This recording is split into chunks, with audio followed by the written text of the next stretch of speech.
puli bordir, yo tuni bordir. Men tavakkaltu alalloh. Hasbinallohu va ni'mal vakil. Hasbinallohu va ni'mal mavla. Hasbinallohu tavakkal. Allohga tavakkal qildim. O'zi himoya qilib oladi. Lekin yo'qotaman deganda Xudo ishidan quritadi uni. O'sha Qur'onini olib yo'qotaman deb yozaman degan ruchkasini olib harakat boshlasa, yo qadamini boshlasa, qamasdan turib Xudo ichiga g'ulg'ula solib qo'yadiki, o'zini qo'rqitib qo'yadi. Shuning uchun men qo'rqmay gapiraman. Ammo meni falon joyda tog'am, falon joyda amakim yo'q ziyoli. Meni himoyamda turadigan. Vahobiy desa ham, hizbiy desa ham, boshqa desa ham cho'chmayman. Nimaga? Ahli sunnadaman. Otamning bir gapi bor, rahmatli aytardi. Bolam, diniy xizmatga chiqib ilm o'rganyapsan-u, shu to'rtta mazhabdan Hanafiydan biror joyga chiqsang rozi emasman deganlar. Shu menga kifoya qiladi. Otaning rizosi bilan Allohning jamoli Rasulullohning shafoati bor. Rizosi bo'lmasa hech narsa yo'q. Men bu gapni faqat betda aytmayman. Boshqa joylarga ham borsam aytaman. Yo'paramga kelaver. Hali aytadi, lopimga chiqdi-yu. Javobim bor unga. Hizbiy bo'lsa kitobini ko'tarib kelsin, vahobiy bo'lsa kitobini ko'tarib kelsin, akromiy bo'lsa kitobini ko'tarib kelsin.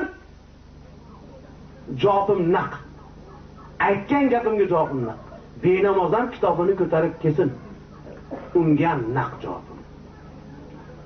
Meni mol deb qo'yding domla, deb soqolimdan ushlab, bir burnimni yerga ish qilman desin, ko'rsatib qo'yaman. Qanaqa qilib ish tashlaydi. Shuning uchun azizlar, islomni tabliğ qilishlikka qo'rqmang. Gapiring. Avval uyingizdan boshlang. Bir tovoda oshayotgan, bir dasturxonda o'tirgan opa-singil, aka-ukadan boshlang. Uni sim kiyaman deyotganni, shimini yeting, lozim kiygizing oldin. Aberomasdan.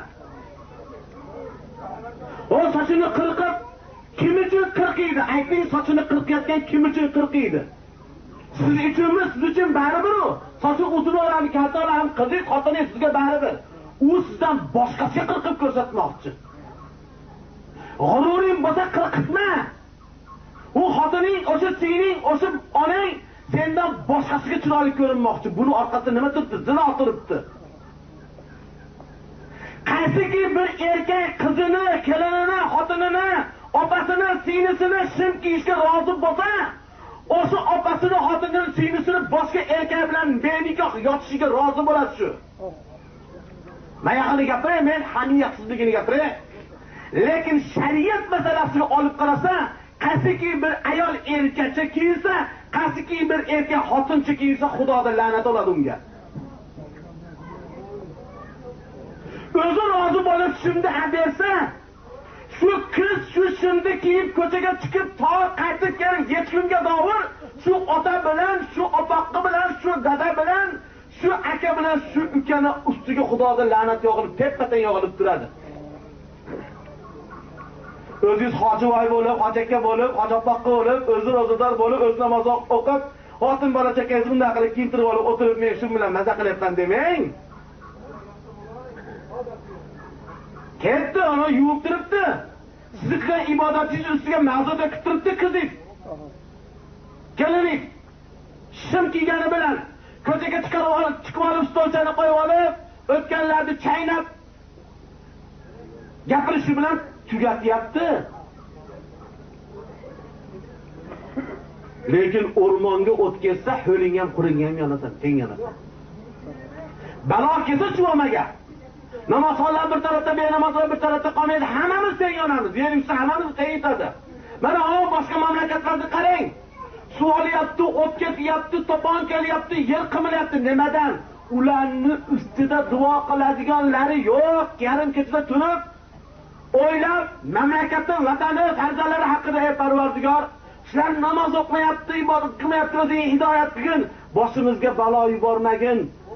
Aroziy va samoviy balolardan himoyangga olgin deb duo qilibdiki, shularni duosi bilan yuribmiz.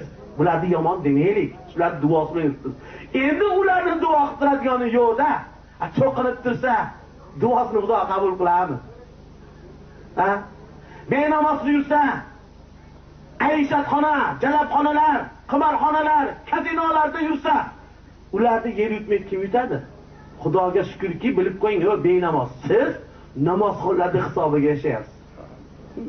Xudo taborak va taolo Qur'oni Karimda va payg'ambarimiz alayhisalom aytadilarki, to'yinki yer yuzida bitta musulmon bo'lar ekan, u mamlakatda balo bo'lmaydi.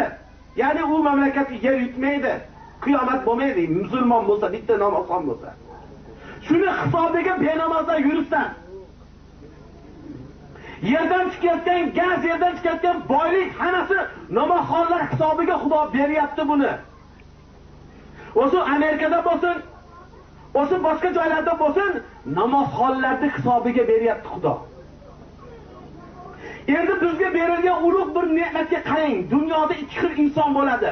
Biri mu'min bo'lsa, ikkinchisi kofir bo'ladi. Xudo kofir qilib yaratmadi-yu. Lekin biz o'sha kofirlarning hayotini o'zimizga havas qilyapmiz. O'slarga ergashyapmiz. Yevropa, Yevropa, Yevropa, Yevropa deganda shalmahayo degan arg'amchilar erkaklik g'ururlari qirqilyaptiki, islomdagi bo'lgan ko'rsatmalar buzilyapti.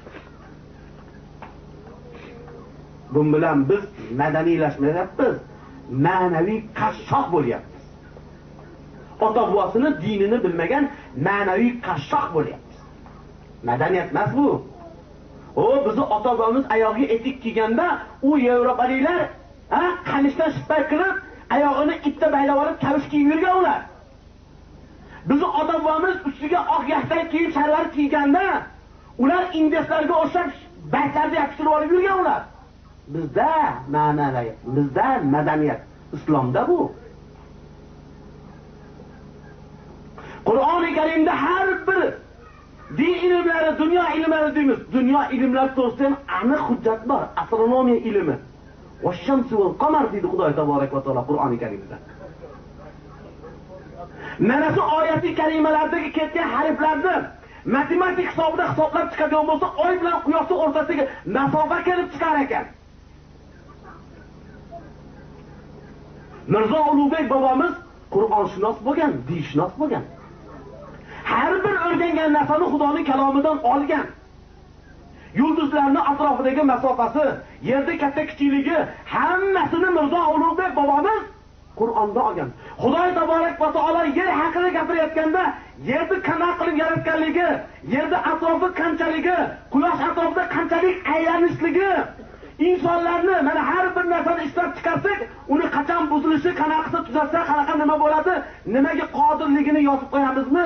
Endi kitobi bo'ladimi?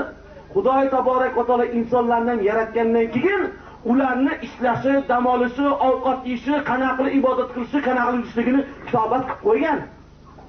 Qachon dam olishimiz kerak, qachon ishlashimiz kerak. Kunduzi ishlab ibodat qilib, tunda rohat olishligimizni yozgan.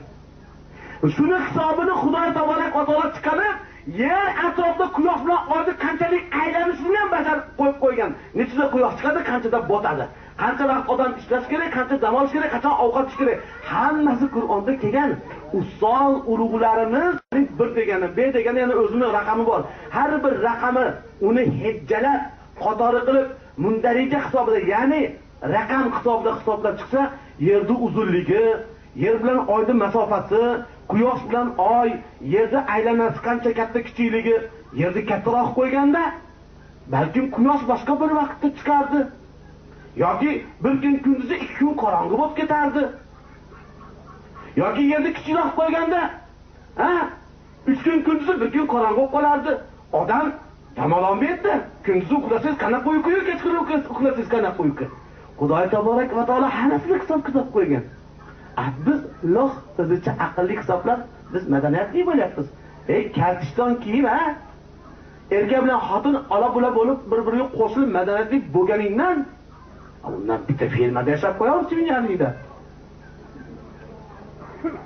Erkak ham, ayol ham bir-biridan rashk qilmasa, fermada yashab qo'yaylik.